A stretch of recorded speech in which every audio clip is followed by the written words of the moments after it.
कार्तिक में आज सुनते हैं सीता जी की नित नेम की कहानी। माना जाता है इस कहानी को सुनने से आपके घर धन के भंडार भर जाते हैं। ये कहानी माता सीता कहती थी और श्री राम इसे सुना करते थे।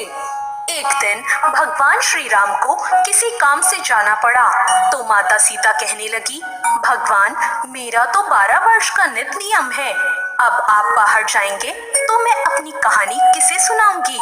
श्री राम ने कहा, तुम कुएं की पाल पर जाकर बैठ जाना और वहाँ जो औरतें पानी भरने आएंगी उन्हें अपनी कहानी सुना देना। सीता माता कुएं की पाल पर जाकर बैठ गई। एक औरत आई, उसने रेशम की जरी की साड़ी पहन रखी थी और सोने का घड़ा ले रखा था। सीता माता ने उसे देखा और कहा, बहन मेरा 12 वर्ष का नितनेम सुन लो। वो स्त्री बोली, मैं तुम्हारा नितनेम सुनूंगी तो मुझे घर जाने में देर हो जाएगी और मेरी सास मुझसे लड़ेगी। उसने कहानी नहीं सुनी और वो वहां से चली गई। घर पहुंचने पर उसकी रेशम की जरी की साड़ी फट गई और सोने का घड़ा मिट्टी के घड़े में बदल गया। जब उसकी सास ने ये देखा तो पूछा, अरे ये किसका दोष अपने सिर लेकर आ गई है। बहू ने कहा, कुएं पर एक औरत बैठी थी, उसने कहानी सुनने के लिए कहा लेकिन मैंने नहीं सुनी, जिस कारण मुझे ये फल मिला। बहू की बात सुनकर अगले दिन वही साड़ी पहनकर और घड़ा लेकर सास कुएं की पाल पर गई।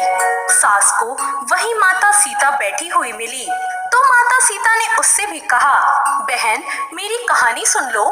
सास बोली, एक बार छोड़ो, मैं तो 4 बार सुनूंगी। माता सीता ने कहानी सुनाई। राम आए लक्ष्मण आए, देश के पुजारी आए, नितनेम का नेम लाए। आओ राम बैठो राम, तपी रसोई जियो राम, माखन मिश्री खाओ राम, दूध पताशा पियो राम, सूत के पाल का मोठो राम, शाल दुशाला पोठो राम, शाल दुशाला ओढ़ो राम। जब बोलूं जब राम ही राम, राम सवारे सबके काम, खाली घर भंडार भरेंगे सबका बेड़ा पार करेंगे। श्री राम जय जय राम। सास बोली, बहन कहानी तो बहुत अच्छी लगी। कहानी सुनकर सास अपने घर आ गई। घर आते ही उसकी साड़ी फिर से रेशम की जरी की बन गई और मिट्टी का घड़ा फिर से सोने के घड़े में बदल गया। बहू कहने लगी, सासू माँ आपने ये सब कैसे किया। सास ने कहा, तू तो दोष लगा के आई थी, अब मैं दोष उतार कर आ रही हूँ। बहू ने कहा, वो कुएं वाली स्त्री कौन थी। सास ने बोला, वो सीता माता थी, वो पुराने से नया कर देती हैं, खाली घर के भंडार भर देती हैं, लक्ष्मी जी का वास घर में करा देती हैं, आदमी की जो भी इच्छा हो उसे पूरा कर देती हैं। बहू बोली, ऐसी कहानी मुझे भी सुना दो। सास बोली, ठीक है मैं तुम्हें भी सुनाती हूँ, चलो सुनो। सास ने कहानी शुरू करी।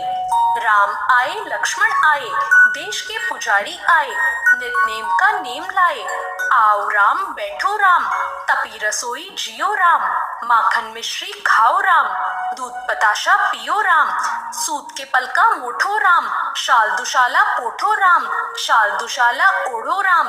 जब बोलूं जब राम ही राम, राम संवारे सबके काम, खाली घर भंडार भरेंगे सबका बेड़ा पार करेंगे। श्री राम जय जय राम। कहानी सुनकर बहू ने कहा, कहानी तो बहुत ही अच्छी लगी। सास ने कहा, ठीक है इस कहानी को अब हम रोज कहा करेंगे।